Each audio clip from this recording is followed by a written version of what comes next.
En 1925, Adolf Hitler decidió que necesitaba crear un grupo de personas que se dedicara exclusivamente a protegerlo. De ese pensamiento fue que ese mismo año nació la Schutzstaffel, denominación que traducida al español significa literalmente Escuadrón de Protección. Así surgió la que pasaría a la historia como la infame SS. Sin embargo, no siempre fue como se la ha conocido. En sus comienzos no era más que una pequeña milicia política que existía bajo la sombra de las Sturmabteilung, las SA, mucho más numerosas y comandadas en ese entonces por Ernst Röhm, hasta que llegó un hombre que lo cambió todo, Heinrich Himmler. Su primer objetivo fue transformar a esta pequeña milicia en un enorme ejército de élite y de inmediato puso manos a la obra. Las SS debían ser superiores y reemplazar a las SA, a esos soldados de camisas marrones, representantes de la clase trabajadora. Y para ello, el reclutamiento para pertenecer a una fuerza de élite era necesariamente estricto.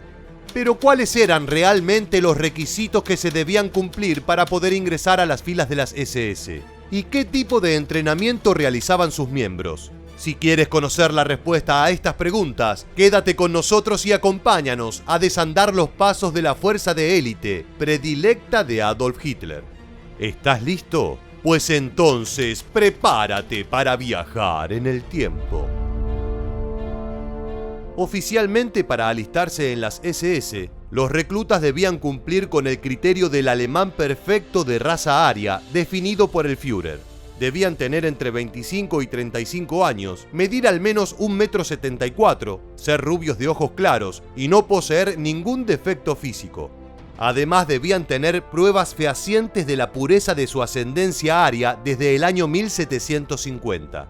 Estos requisitos principales fueron estipulados por Himmler para que la imagen de la Schutzstaffel quede grabada en la historia como eso: una verdadera fuerza de élite racialmente superior y con reclutas que fueran acérrimos seguidores del partido nazi. En este sentido, se decía en aquel entonces que la primera cualidad que tenía que presentar un candidato era la de ser un verdadero fanático del nazismo. De hecho, si la persona demostraba ser abiertamente antisemita, mucho mejor. No obstante, también es cierto que mucho de esto era mera propaganda nazi. Si bien el proceso de selección para ingresar a las SS era estricto, más que para otras fuerzas, no era realmente tan severo como se quería hacer creer. Mejor dicho, comenzó siendo severo, pero al ver que con tantas restricciones solo 15 de cada 100 aplicantes eran aceptados, tuvieron que relajarse varios aspectos. De hecho, al final de la guerra, 1/3 de la fuerza terminó siendo conscripta. Pero más allá de que se convertiría en una fuerza ordinaria, por necesidades típicas de los tiempos de guerra, en la mentalidad de Himmler, las SS eran el símbolo de la pureza y superioridad alemanas. En esta línea de pensamiento, una vez que juraban lealtad a Adolf Hitler, se consideraba que cada uno de los reclutas ya no era un simple individuo, sino parte elemental de algo más grande. Dicho juramento, expresado en posición de firme con el brazo derecho alzado y los 3 primeros dedos de la mano derecha apuntando hacia arriba, era el siguiente: yo te juro, Adolf Hitler, Führer y Canciller del Reich, fidelidad y valor. Prometo obediencia hasta la muerte, a ti y a los superiores por ti designados. Que Dios me ayude. Es más, como para un verdadero fanático del nazismo, el cristianismo no era más que otra forma del judaísmo, cada soldado de las SS debía reemplazar los rezos por fragmentos del Mein Kampf, conocido en español como Mi lucha, y cambiar cada retrato que tuvieran de Jesús por uno del verdadero Mesías, el Führer. Tanto consideraba Himmler a su fuerza como una élite biológica de la raza aria, que hasta llegó a ordenar formalmente a sus soldados que procrearan lo más posible con mujeres puras para así extender la especie. Esta orden de procreación fue dictada en octubre de 1939 con 2 objetivos principales: incrementar la población antes de ir a la guerra y asegurar la continuación de la sangre aria. Dicho esto, el siguiente interrogante a revelar es cómo era el entrenamiento de estos soldados de élite.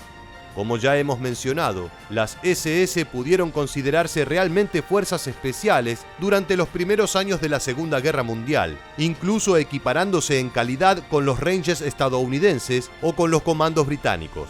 Más adelante sus capacidades no diferirían de los de un soldado del ejército convencional alemán, aunque el mito de su particular excepcionalidad perdura hasta la actualidad.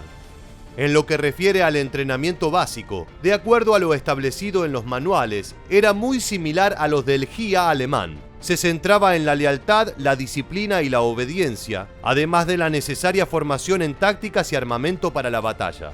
En lo que se diferenciaba, no obstante, un soldado SS de otro de la Wehrmacht era sobre todo en dos aspectos: el adoctrinamiento ideológico y el superior estado físico.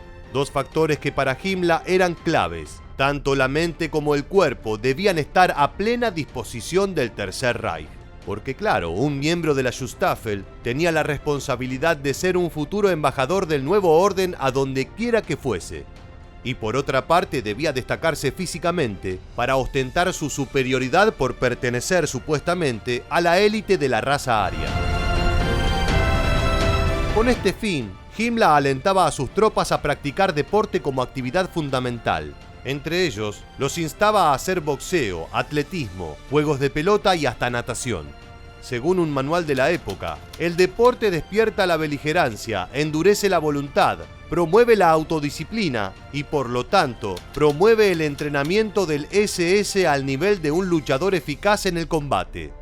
Lo cierto es que Himmler también hizo uso de un exigente entrenamiento físico que rindió sus frutos para compensar por la falta del entrenamiento táctico y estratégico que hubiese deseado tener para sus hombres. Vale la pena recordar que las SS pasaron de ser una pequeña milicia política a ser una gran fuerza militar en relativamente poco tiempo, por lo que gran parte de su formación militar la obtuvieron realmente de instructores de la Wehrmacht, algo nada excepcional. Hablemos ahora de cómo iban armados los soldados de la temible Schutzstaffel. Una vez más, en lo que tiene que ver con el tema armamentístico, por lo general los elementos no diferían demasiado de los utilizados por el ejército convencional.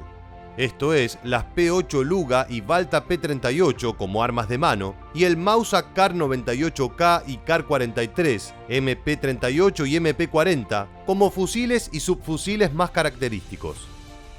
La diferencia que sí saltaba a la vista eran los uniformes, de color negro o gris, ajustados, con corbata y fabricados por la prestigiosa fábrica Hugo Boss. Esta vestimenta les daba a los soldados de las SS el aire de élite y de superioridad que tanto querían ostentar. Llevaban también, por supuesto, su símbolo de una calavera con dos tibias entrecruzadas.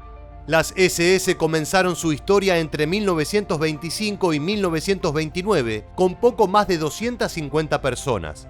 Para finales de 1932, luego del arribo de Himmler al poder, pasaron a tener alrededor de 52.000. Un año más tarde, 209.000. Y para el comienzo de la Segunda Guerra Mundial, la cifra alcanzó los 250.000 miembros. Vamos llegando al final del video y es momento de preguntarte: ¿calificarías en general a las SS como una fuerza militar de élite o cómo la etiquetarías? Cuéntanos. Déjanos tu respuesta en la bandeja aquí debajo y no olvides suscribirte y activar las notificaciones del canal. También recuerda seguirnos en Facebook e Instagram para conocer muchos más sucesos militares que dejaron su huella en la historia. Muchas gracias por habernos acompañado hasta el final y te esperamos en el próximo video.